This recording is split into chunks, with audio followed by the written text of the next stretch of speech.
सोम शिखर जी। जय जगन्नाथ। राधे राधे महाराज जी। महाराज जी, पहले युगों में भक्तों को भी एवं कंस जैसे असुरों को भी बाहरी दिव्य आकाशवाणी होती थी, परंतु कलयुग में हम वर्षों से राधा राधा जप रहे हैं, कोई बाहरी दिव्य आकाशवाणी महाराज जी हो नहीं रही। हाँ, युग धर्म का प्रभाव है। नहीं, आपकी बात हम मानते हैं, युग धर्म का प्रभाव होता है।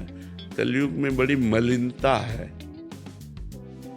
आप राक्षसों के चरित्र पढ़ के देखिए, 10-10 हजार वर्ष, 50-50 हजार वर्ष तपस्या करते थे। ऐसे थोड़ी वो संसार को हिला दिए। और तब हिरण्यकश्यप ने इतनी तपस्या की कि शरीर ही नहीं रह गया था, हड्डी हड्डी।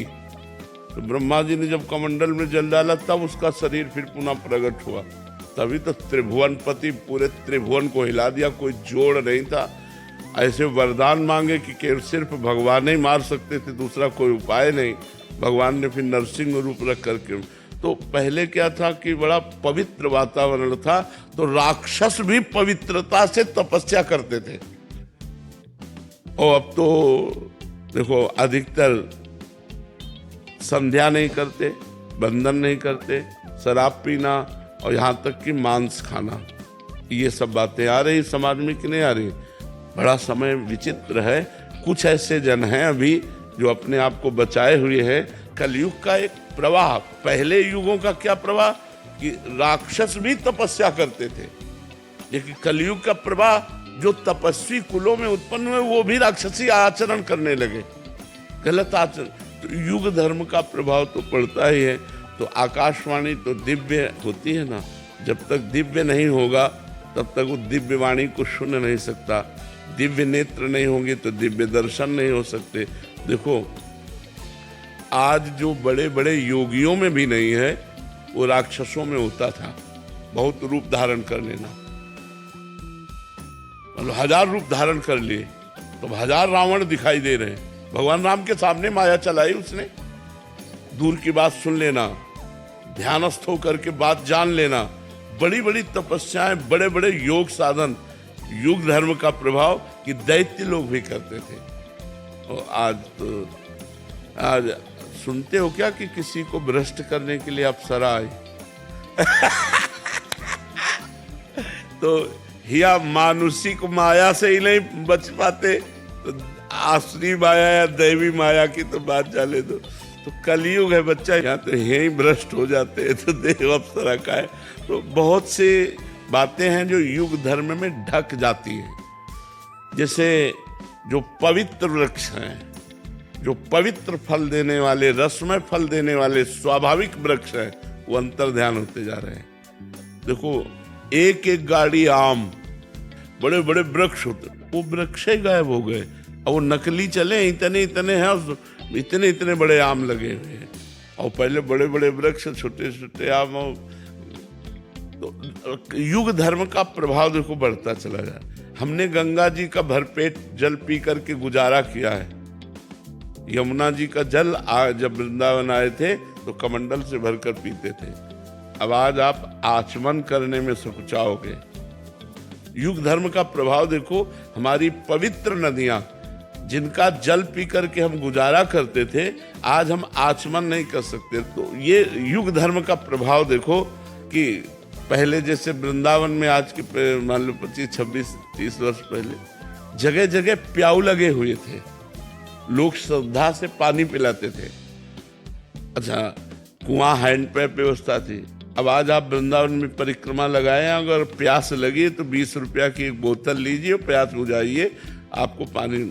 बहुत बड़ा परिवर्तन युग धर्म का होता चला जा रहा है। अच्छा, अभी तो 5-6 हजार वर्ष हुए हैं, 4,32,000 वर्ष कलयुग की आयु है।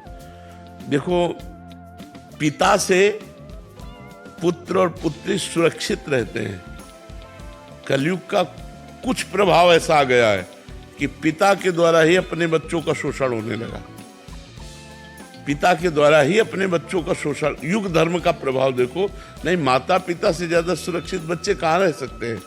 अभी ज्यादा नहीं है, ये अदा कदा, लेकिन जब भयंकर कलयुग आएगा तो ज्यादा हो जाएगा। फिर यदा कदा नहीं रहे। लिखा है, पहले से लिखा है, कलिकाल विहाल किए मनुजा, नहीं मानत को अनुजा तनुजा।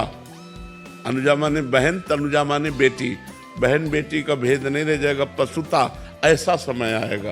तो युग तो बहुत मलिनता फैलाने वाला है। इसमें अगर भगवान का नाम जप किया जाए और भगवान का नाम कीर्तन किया जाए, भगवान की कथा सुनी जाए, तो पवित्रता बनी रह सकती, नहीं तो बहुत मलिन है, बहुत मलिन है। महाराज जी, कभी कभी मन में ये आता है खुद से कि ये गलत कर रहा हूँ या ये सही कर रहा हूँ मैं, तो क्या यही चीज जो मन में अपने आप आ रही है, यही आकाशवाणी है आज के? नहीं, आकाशवाणी है, ऐसे तो ये तो मनवाणी है, ये आकाशवाणी थोड़ी। आकाशवाणी दिव्य होती है, और आकाशवाणी जो होती है वो विशिष्ट और परम सत्य होती है। जैसे कंस के लिए आकाशवाणी हुई कि देवकी का 8वां पुत्र तेरा काल बनेगा। बाल पकड़कर उसी समय मारना चाह, क्या मार पाया? क्या एक एक पुत्र मारता गया, क्या उसको 8वें को मार पाया? क्या? तो आकाशवाणी जो होती है वो बहुत शुद्ध और सत्य और परम गंभीर वाणी होती है।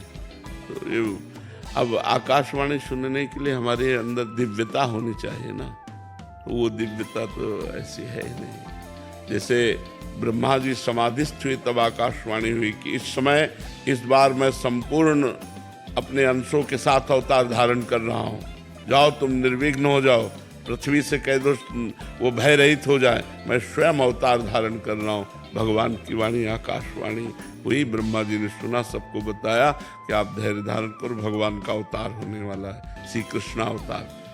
तो भगवान की जो आकाशवाणी कई तरह की होती है, एक देववाणी, एक ऋषिवाणी, एक विधाता की वाणी और एक ब्रह्मवाणी, भगवत वाणी।